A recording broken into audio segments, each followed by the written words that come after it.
name is Caroline Adelman. I'm a clinical psychologist, and I specialize in evidence-based treatments for anxiety, mood disorders, and trauma across the lifespan.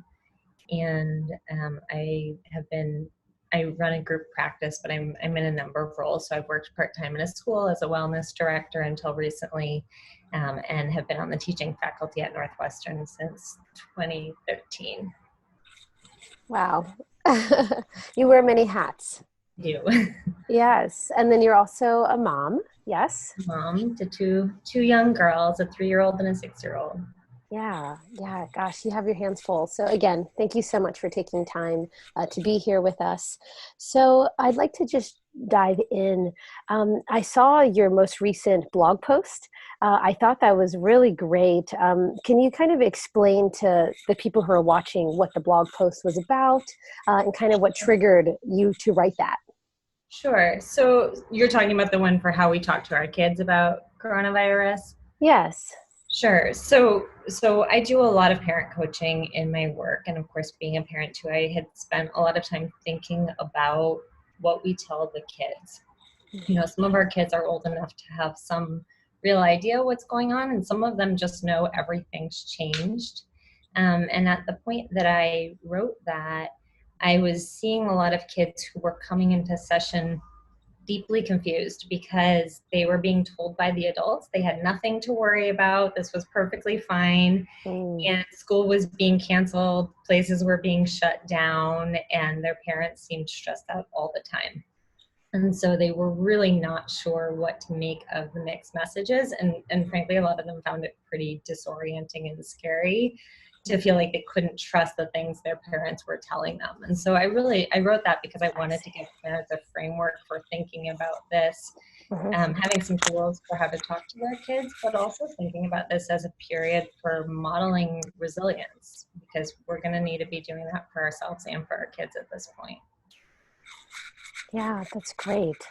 And what got you into this type of work, Caroline? Psychology? Originally. Yeah. I think I was 9 when I decided to become a psychologist. 9? I literally found out there was a job where you could get paid to help people. And there are a lot of jobs like that, but this was the one on my radar. And I, of course, didn't know that much about it at the time, but I just thought, I do that all the time anyway. That's what I love. And if I can make a life out of that, that seems like a pretty good gig for me. Yeah. And how do you balance all the different hats that you wear and being a mom? Better at times than others, if I'm being honest.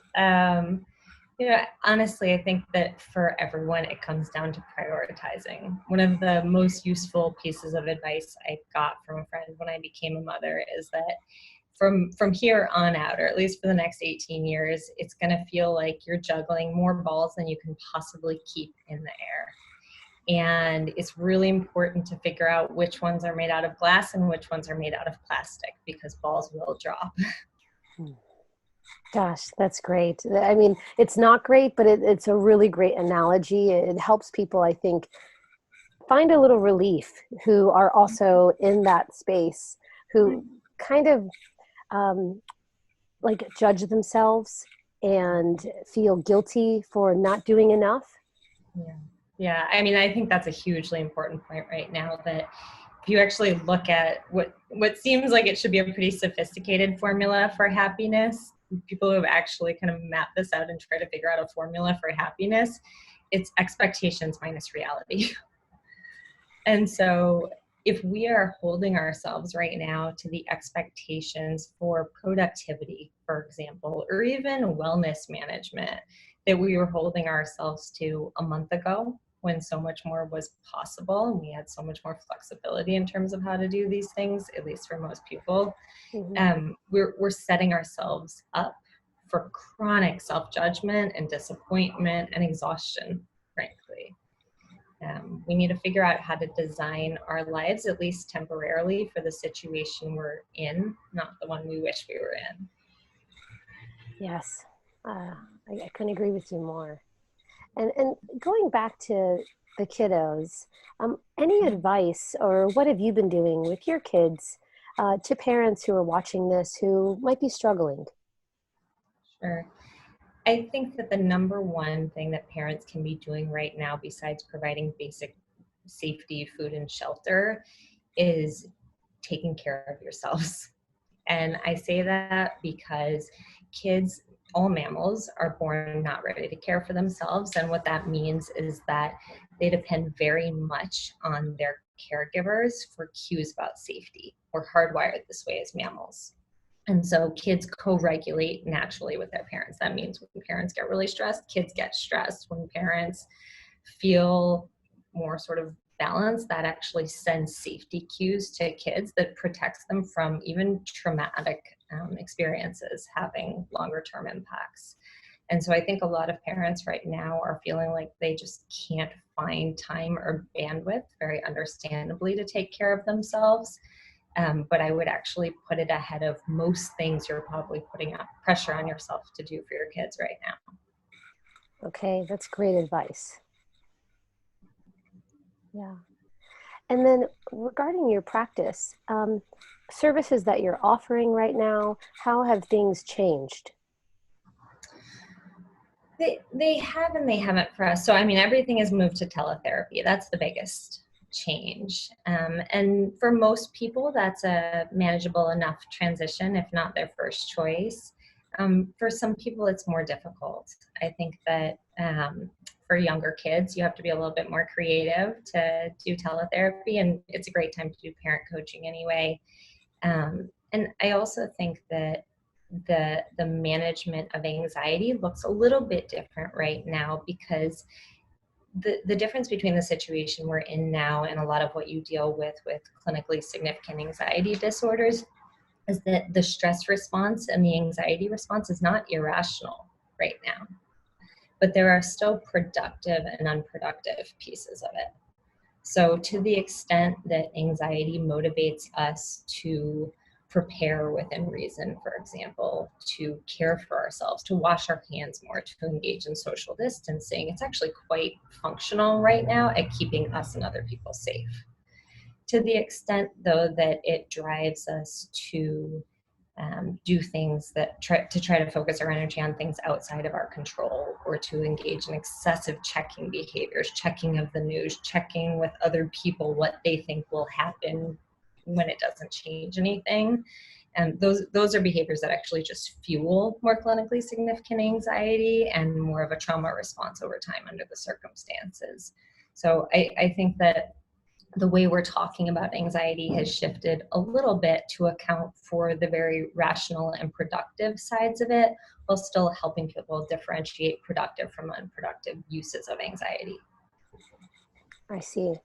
And regarding the evidence-based techniques that you use, can you explain to people who, maybe not, they don't have experience with therapy, what those might be?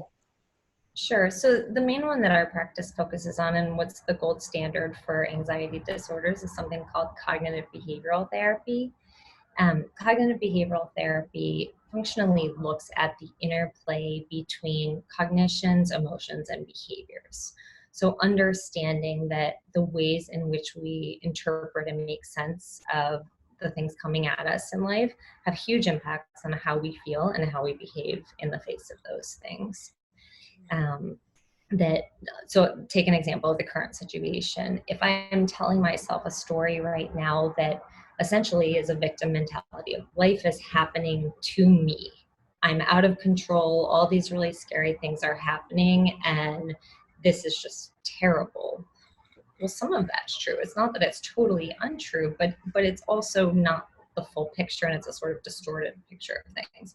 If I'm telling myself that there's some really stressful things going on right now and they require adaptation, and there are a number of things within my control that can help me to manage this for myself and my family more effectively, that's going to generate a whole other set of emotions and behaviors than the first interpretation would. So that's the cognitive piece, is really just understanding the interplay and how the ways that we think about things, the stories we sell ourselves essentially about what's happening, have huge implications for how we live our lives.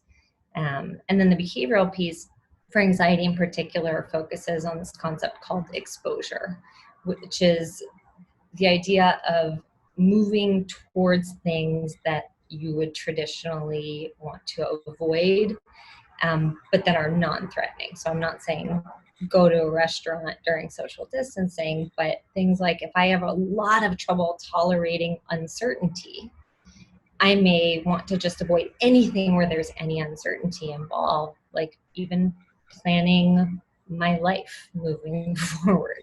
Mm, And it's actually really important to be able to move in the direction of the things that for us are worthwhile risks or are uncomfortable but values driven enough that we need to figure out a way to keep doing them. I see. And what would you recommend for someone, the best way for someone to possibly do that, who might be watching this and going, there's no way I want to expose myself to this horrible feeling that I'm feeling.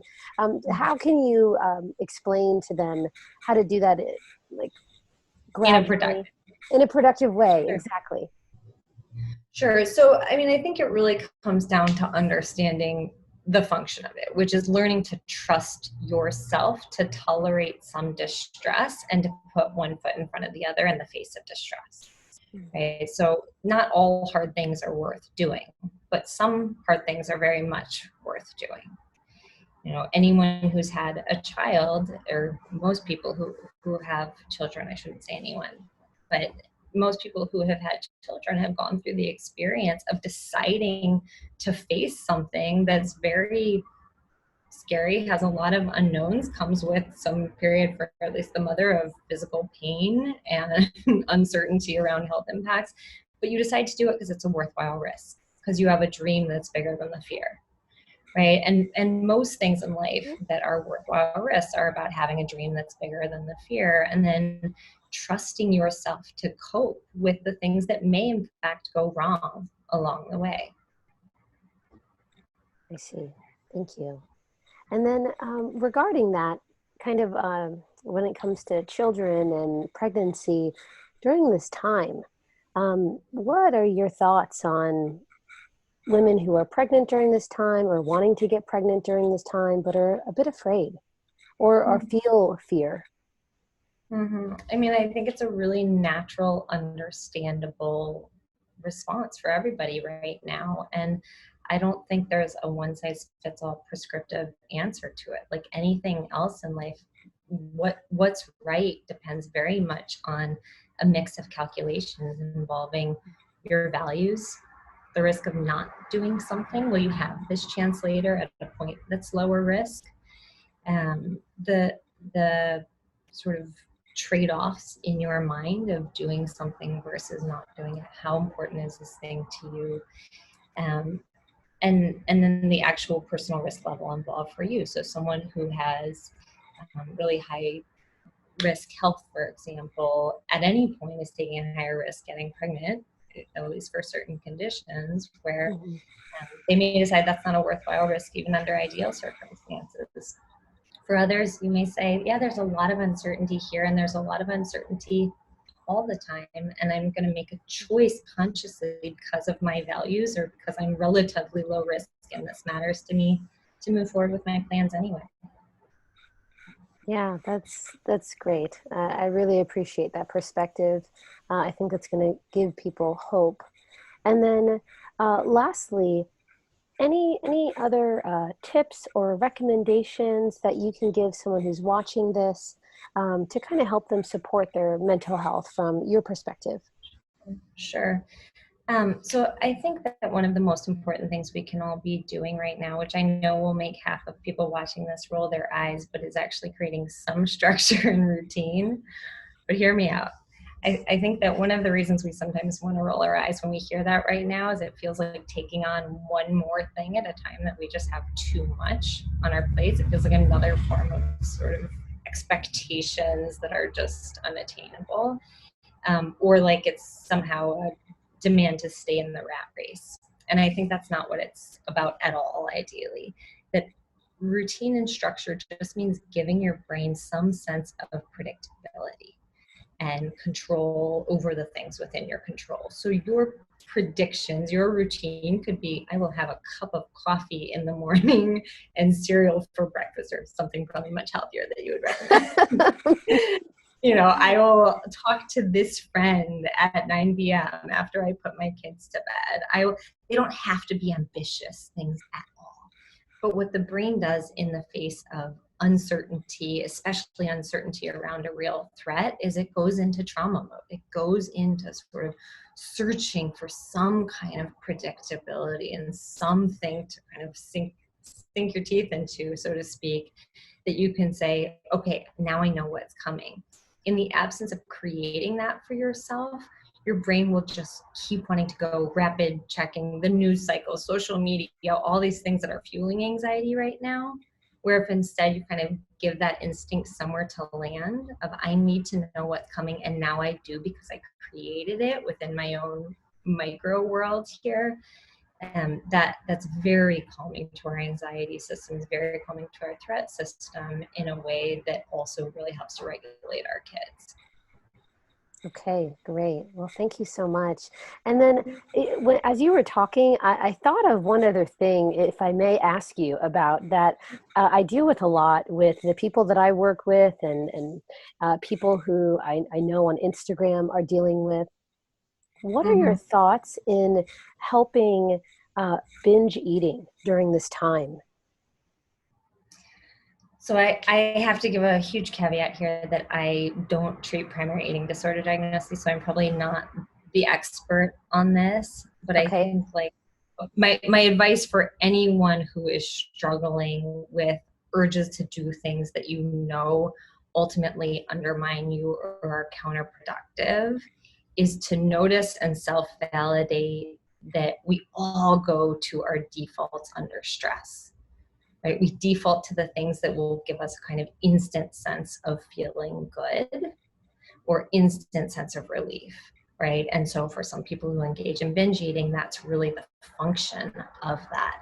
And that if we can recognize and self-validate, that's a very real need that we're having to feel some sense of kind of relief, mood boost, etc., and then replace it with something that serves that function without doing damage. I think that that's a very healthy. So if I go for a walk, it'll give me probably a mood boost, some sunshine, a sense of relief, a change of scenery, but I won't have that secondary impact of, oh my gosh, I can't believe I did that. Great. Thank you. I really appreciate it. And again, can you explain or highlight your contact information so that way people can reach out to you? Sure. So our website is www.chicago-psychotherapy.com. And email is probably the best way to contact us right now, which is hello@chicago-psychotherapy.com.